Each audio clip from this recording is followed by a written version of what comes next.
जिस यूक्रेन और रूस के बीच जंग का शोर पूरी दुनिया में मचा है। दिलचस्प है कि ये दोनों देश इस शोर से बेफिक्र हैं। मॉस्को की जनता खुद में अपनी रोजमर्रा की नियमित दिनचर्या को एंजॉय कर रही है। यूक्रेन की जनता अपने में मस्त है। यूक्रेन और रूस के बीच संभावित जंग को लेकर अगर कोई सबसे ज्यादा चीख चिल्ला रहा है तो वो है इन दोनों देशों से बाहर की दुनिया, या फिर अमेरिका और ब्रिटेन।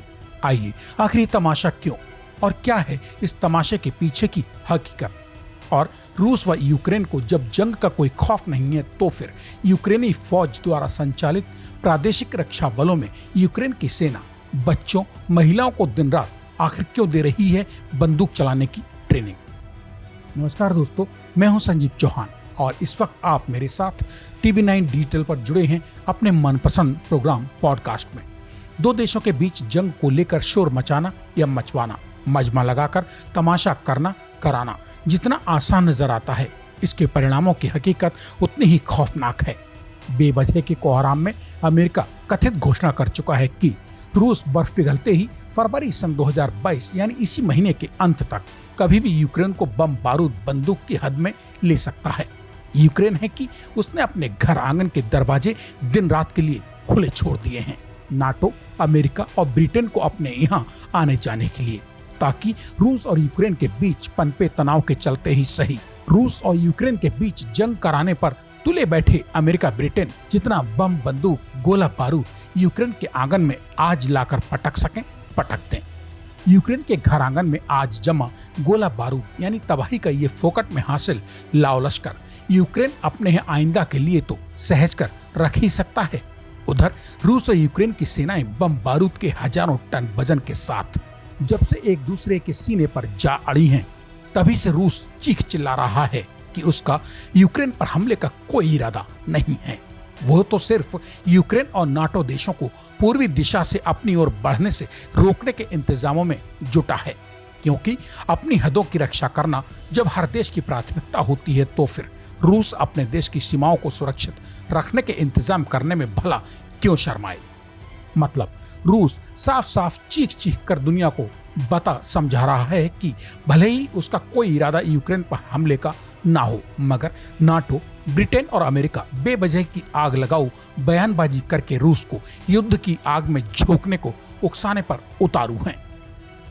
अब सोचिए, क्या ऐसा रूस महज अमेरिका, नाटो और अमेरिका से बेवजह ही दुनिया की शांति में अपनी टांग अड़ाकर हर जगह दखलंदाजी करने के लिए बदनाम हो चुके अमेरिका और ब्रिटेन के उकसाने से क्या यूक्रेन की ओर अपनी तोपों के नाले मोड़ देगा, तब तक जब तक कि बात उसकी अपनी हदों की हिफाजत तक नहीं आ जाएगी? शायद यही वजह है कि रूस और यूक्रेन संभावित खतरे से निपटने के लिए तैयार तो हैं, मगर वे चीख चिल्लाकर जमाने में हड़कंप कतई मचाने को राजी दिखाई नहीं देते हैं। पश्चिमी देशों के मीडिया रिपोर्ट्स को अगर गंभीरता से सुना जाए और पढ़ा जाए तो वे विश्वास के काबिल नजर आती हैं। पश्चिमी देशों की इन मीडिया रिपोर्ट्स के मुताबिक यूक्रेन के कई शहरों में प्रादेशिक रक्षा बलों ने अपने बैनर, पंफलेट लगा रखे हैं, जिनके ऊपर लिखा है कि लोग घरों से बाहर इन प्रादेशिक रक्षा बलों को ज्वाइन करें। आम लोगों ने बड़ी तादाद में इन यूक्रेनी प्रादेशिक रक्षा बलों को ज्वाइन करके बंदूकें चलाने की प्रैक्टिस करना भी शुरू कर दिया है। इन प्रादेशिक रक्षा बलों की स्थापना सन 2014 के बाद यूक्रेन में तब की गई थी जब उस जमाने में यूक्रेन के ऊपर हमला बोलकर रूस ने उससे उसका क्रीमिया छीन लिया था। उस हार के बाद यूक्रेन के लोगों को लगा कि आइंदा के लिए हर यूक्रेन वासी को अपनी रक्षा करने का हुनरमंद खुद ही होना जरूरी है। लिहाजा इन प्रादेशिक रक्षा बलों की स्थापना करके यूक्रेन निवासियों ने इन्हें ज्वाइन करना शुरू कर दिया था। इन प्रादेशिक रक्षा बलों में यूक्रेन की सेना द्वारा चलाए जा रहे इन प्रादेशिक रक्षा बलों में पहुंचने वाले यूक्रेन के मूल बाशिंदों को हमले के दौरान छापामार या कहिए गुरिल्ला स्टाइल में हमला करने और हथियार चलाने का प्रशिक्षण दिया जाता है। इन दिनों प्रादेशिक रक्षा बलों में यूक्रेन के मूल निवासी महिला, पुरुष और बच्चे सब हिस्सा ले रहे हैं। इन प्रादेशिक रक्षा बलों की स्थापना और उनके उद्देश्य को लेकर रिटायर्ड यूक्रेनी जनरल व्लादिमीर हैवरिलोव कहते हैं, जब रूस ने 2014 में यूक्रेन पर हमला बोला था, उसके बाद से यूक्रेन के हालात एकदम बदल चुके हैं। आज की यूक्रेन का बच्चा बच्चा अपने दुश्मन के हमले से खुद के बचाव और दुश्मन को करारा जवाब देने के लिए ट्रेंड है। यह इन प्रादेशिक रक्षा बलों से हासिल ट्रेनिंग का ही रिजल्ट है कि आज अपनी सेना से प्रशिक्षित ऐसे यूक्रेन वासियों की तादाद लाखों में पहुंच चुकी है, जो हर तरह का हथियार चलाकर अपनी रक्षा खुद ही कर पाने में सक्षम हैं।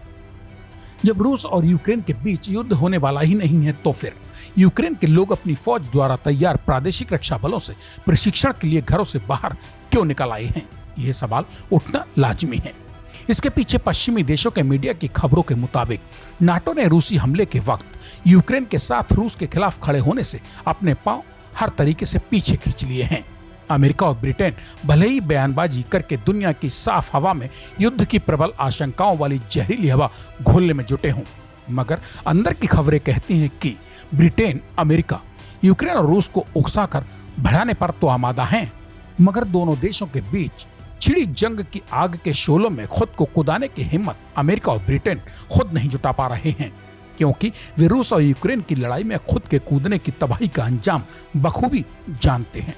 लिहाजा अमेरिका और ब्रिटेन यूक्रेन के घर आंगन बम, बंदूक, गोला बारूद से तो भर दे रहे हैं, मगर बात जब रूस से जंग के दौरान यूक्रेन की सेना के साथ अपनी अपनी सेनाओं को भेजने की आएगी, तो ब्रिटेन, अमेरिका और नाटो सब तितर बितर हो जाएंगे। लिहाजा ऐसे में रूस से युद्ध की संभावनाओं के मद्देनजर यूक्रेन के बाशिंदों का अपनी सुरक्षा खुद ही करने में सक्षम होने के लिए अपनी फौज के प्रादेशिक रक्षा बलों में जाकर बम, बंदूक चलाने का प्रशिक्षण लेने में भला बुराई क्या है? अमेरिका, ब्रिटेन की तरह हर पराई जमीन को हथियाना जुर्म है, न कि आत्मरक्षा के लिए अपनी तैयारी करना कोई जुर्म है। यूक्रेन पर रूस के हमले के दौरान नाटो यूक्रेन के साथ नहीं खड़ा होगा। इसकी पुष्टि के लिए नाटो महासचिव जेंस स्टोल्टेनबर्ग का बीते रविवार को आया बयान बेहद अहम माना जा सकता है, जिसमें जेंस ने कहा है कि रूस और यूक्रेन के बीच जंग शुरू होने के दौरान यूक्रेन के पक्ष में जंगे मैदान में नाटो अपनी सेना नहीं उतारेगी। इतना ही नहीं, नाटो महासचिव जेंस ने आगे ये भी कहा है कि अमेरिका ने भले ही अपनी फौज के 8,500 सैनिक क्यों ना अलर्ट मोड पर खड़े कर रखे हों, मगर यूक्रेन की मदद के लिए दौरान जंग मैदान में अमेरिका भी अपने इन अलर्ट मोड पर रखे गए सैनिकों को यूक्रेन की ओर से लड़ने को भेजने के पक्ष में कतई गंभीर नहीं है। तो दोस्तों, यूक्रेन और रूस के बीच तनातनी को लेकर मचे बेसिर पैर के कोहराम की हकीकत को बेपर्दा करती पॉडकास्ट की इस कड़ी में पेश यह बेबाक बात आपको कैसी लगी? TV9 डिजिटल चैनल को सब्सक्राइब करके कमेंट बॉक्स में बताना ना भूलें। ऐसे ही किसी और बेसिर पैर के किसी कहानी को बेपर्दा करने के लिए पॉडकास्ट की नई किस्त में कल यानी शुक्रवार 11 फरवरी 2022 को रात 8:30 बजे मेरे यानी अपने दोस्त संजीव चौहान के लौट कर आने का कीजिए इंतजार। तब तक के लिए नमस्कार।